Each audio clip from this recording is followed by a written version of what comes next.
Hi, my name is Missy, and today I invite you to learn a little bit more about me. I would love to share it with you. Uh, if you want to close your eyes, I'll set the stage for you. It's a Saturday night. I've had a long 8-hour workday. The week was frustrating and kind of left you in a fog. You walk into a dark bar and find solace in these little familiarities. The bartender pouring drinks and opening beers, and the patrons talking loudly over each other. And the music stops, and the lights on the stage in the corner light up, and a crowd forms in the blink of an eye. You squeeze in, rubbing shoulders with strangers and friends, and a hush forms over the crowd as the players walk onto the stage, and you inhale it like secondhand smoke. There's a release in your brain, and you forget all the stress. That's a typical weekend night for me. Going to a bar and listening to some live music. Live music shows and concerts are great ways to socialize and create new bonds with people that share your common interest, music. Today I'll be informing you about my personal connection and the enjoyable aspects of having an active social life and its direct understanding with live music. First, we'll dive into how I got into the music scene. My senior year of high school, I was in my first relationship, which quickly grew very serious, and his musical tastes strongly influenced mine. After moving to Colorado to live together and his own involvement with his bands, I was baptized into the metalcore community. Metalcore is a musical subgenre. It blends hardcore punk with metal. It's usually filled with strong lyrical content, angst associated with rage, and it can range from poetic personal anecdotes to party-themed rap influences. And the most key part of metalcore is its instrumental aspect, being breakdowns, the most important. Slow riffs with blast beats coming from a kick drum, bass, and guitar, usually conducing moshing and crowd surfing. And while I brought my own background of pop punk to this new hobby of show going, I was introduced to a new community, full of people with, their main pastimes, going to concerts and shows in like genres. And 2 years later, I would find the same scene here on the East Coast in Virginia Beach, full of people that I had never known, even though I have grown up here and had only lived in Colorado a couple years. And although the relationship didn't last, I was accepted into a new society. People who shared my love of shows and their nuances, like merchandise, which became a huge part of my life in the past year. Buying merchandise at any show is important, whether it's pop punk, metalcore, a local band, a non-national, not signed touring band. The majority of ticket sale proceeds go to the venue and the promoter and the sponsors, and bands rarely see any form of money. All of the money spent on food and gas and lodging comes from their personal pockets. So the biggest way that you can show support to any live music that you go see is by buying a t-shirt or a hat, a beanie, a CD, a poster, or a sticker. These all things commonly referred to as merch. For the past year, I worked a merch table for my friend's band, Revenant. They are local. I would run the table and sell these merch items while they played the show and networked with people and marketed themselves, their band, and their brand. And for a year, my whole life was my social life was dedicated and revolved around going to shows.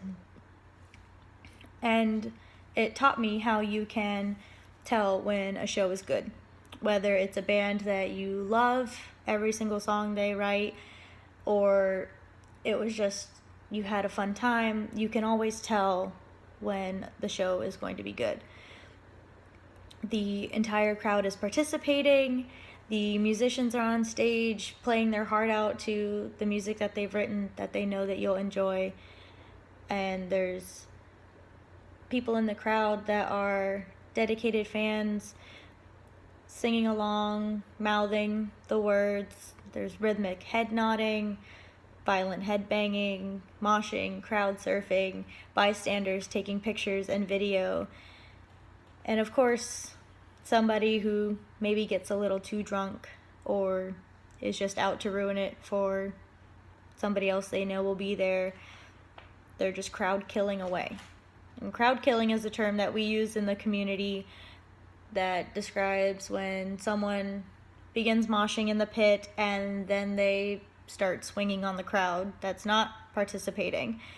And it's annoying and can be painful and generally ends in a fight that has to be broke up by nearby security guards, one too many of which I have been a part of. And through those broken fights, I have met some of the best people and really allowed them to influence me as my friends.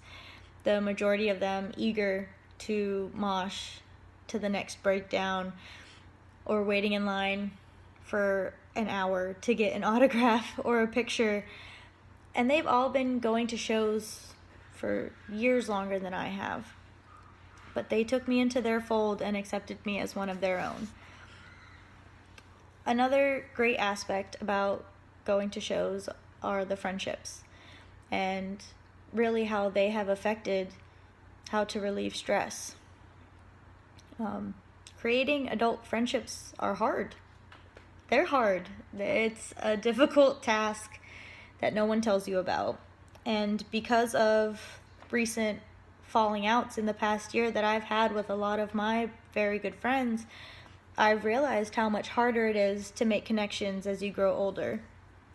In your schooling days, you're required to make social interactions, and on an academic level, it's mandatory, and you are forced to talk to other people that you see every single day. And the people that you've seen in school, that you've known since you were 5 years old, that you met in kindergarten, you will know until you're 18.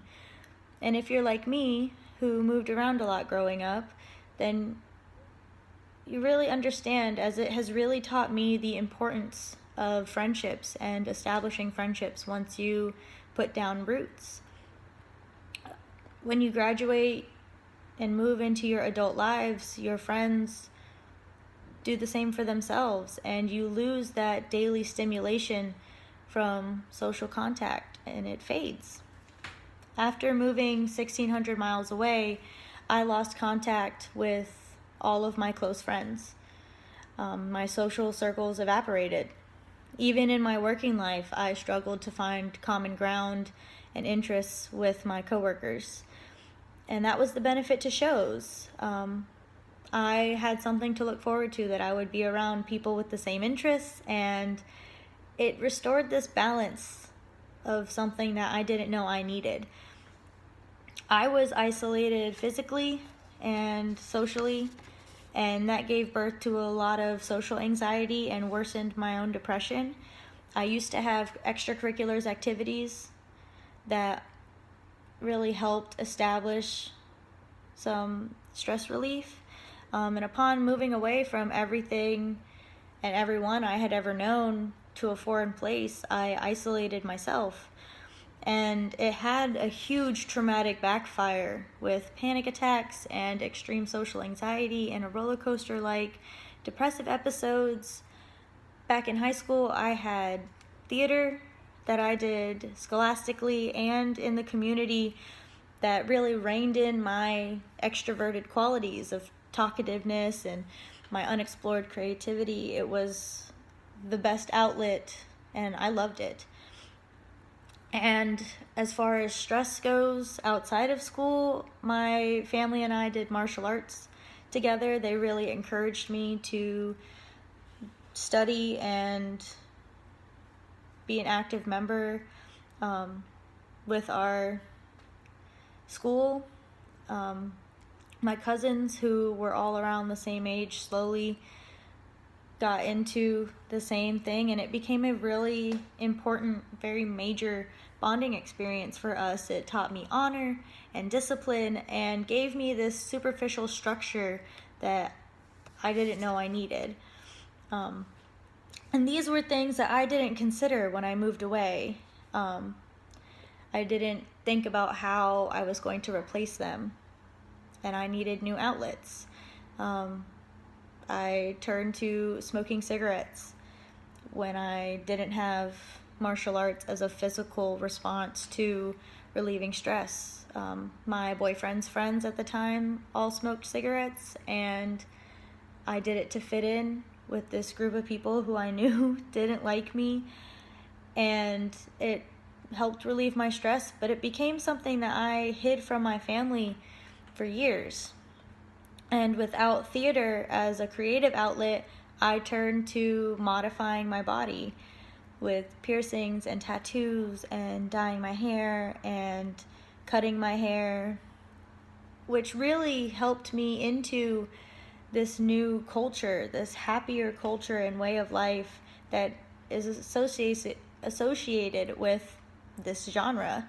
But through all of that, my mental health became extremely unstable. So to conclude, that's why I have such a high regard for an active social life and for going to shows and being so thankful for what they've done for me. And people really don't seem to understand, and I hope that this makes it clearer. Humans are social creatures. They need stress relief and social interaction, whether you're introverted and don't like to leave the house or you're extroverted. There is some way, shape, or form that you are social. And every person's situation is different, and everybody's stressors is different. And so your stress relievers will be different. And that's why I am so thankful for music to give me back something I didn't know I lost. It gave me a new group of friends that I quickly bonded with and have found a family in, and gifted me this new solace that definitely isn't silent. Sure, it's loud and rowdy, and it's something that people don't understand, and they take as a fad, or that it's intimidating and makes no sense, or that it's not a lifestyle like how it is. And sure, you walk away with bruises and scrapes, but it's home.